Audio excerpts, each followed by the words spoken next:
You need to have the heart of Christ. You need to have a heart which wants to benefit everybody about you. Because cooperation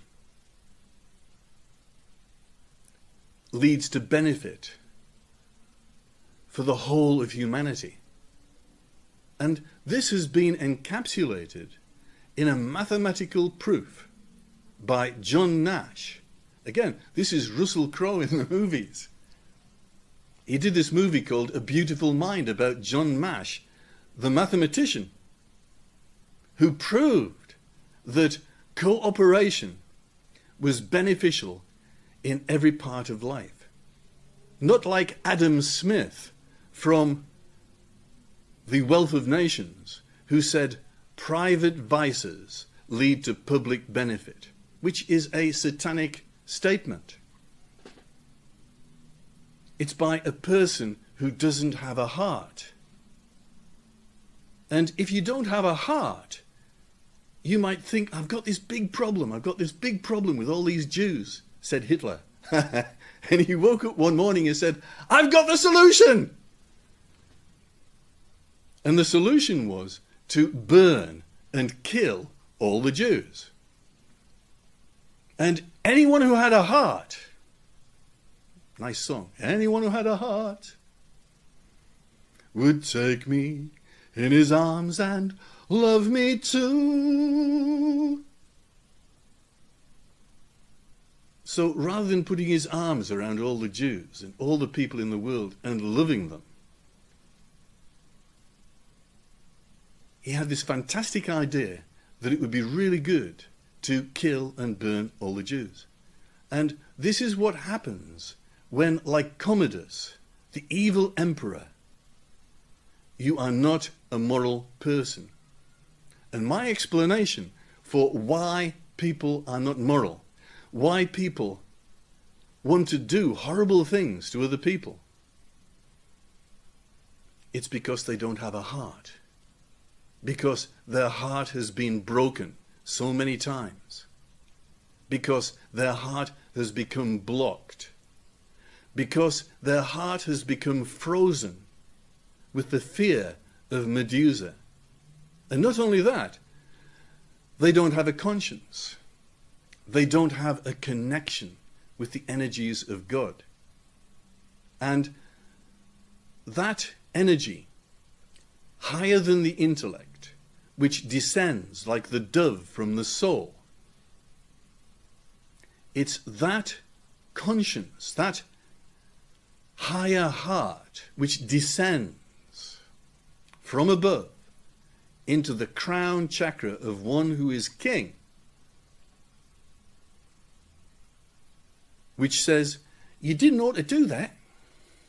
You didn't ought to do that, Mr. Hitler. It wasn't a good thing to do. What are you doing? You're a moral idiot.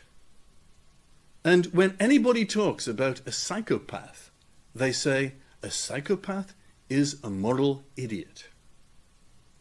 That's the definition of a psychopath. A person who does not know right from wrong.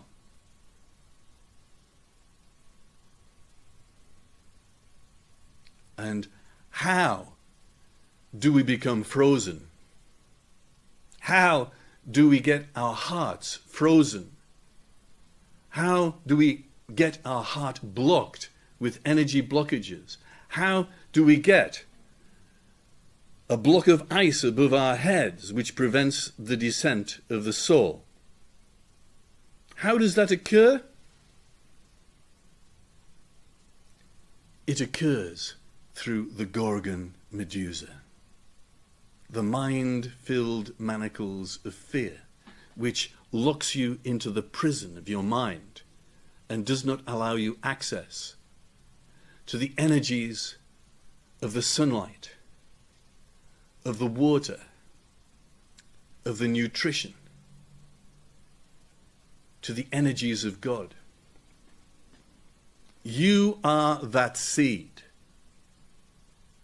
And if you remain locked in your prison, you cannot germinate to become that which you were born to be.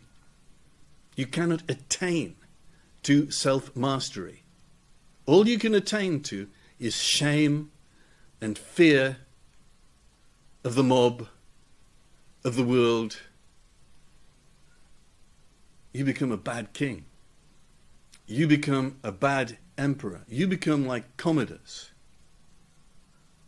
You become like Crassus in Spartacus. You become afraid of anybody that can destroy your position in life.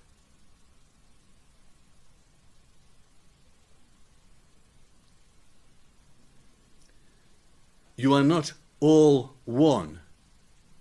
You are alone.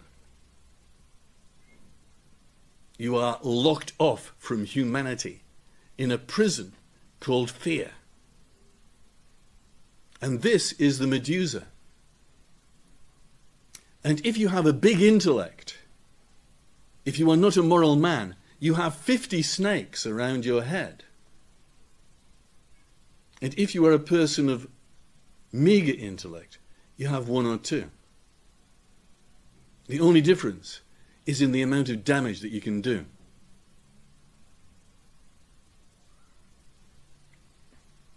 So, that is the first thing. Trauma and pain create fear. And fear is the mind killer, and fear is that which locks off the heart and creates Hitler and Commodus and Crassus, who kills the Jews, who kills Spartacus, who kills everything that is against him. And what is the second myth of Perseus? It's when Perseus slays the dragon to release Andromeda, the princess. And what this myth is telling you is that you must slay the dragon within, the dragon of fear.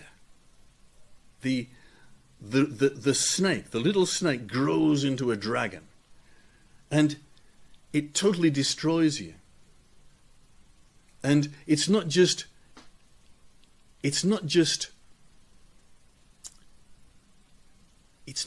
the pain and the trauma which produces the fear. It's the pain and the trauma and the shame of having done the wrong thing, the fear of doing the wrong thing, which creates the PTSD,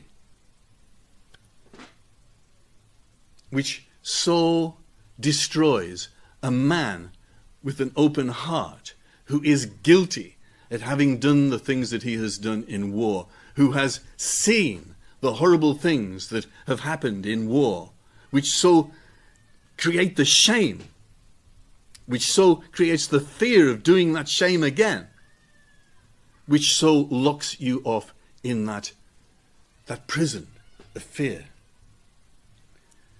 But once that dragon has been killed, which is one of the ways of doing it, but once that dragon has been transmuted, which is the yogic meditational way of doing it, then what is released is Andromeda.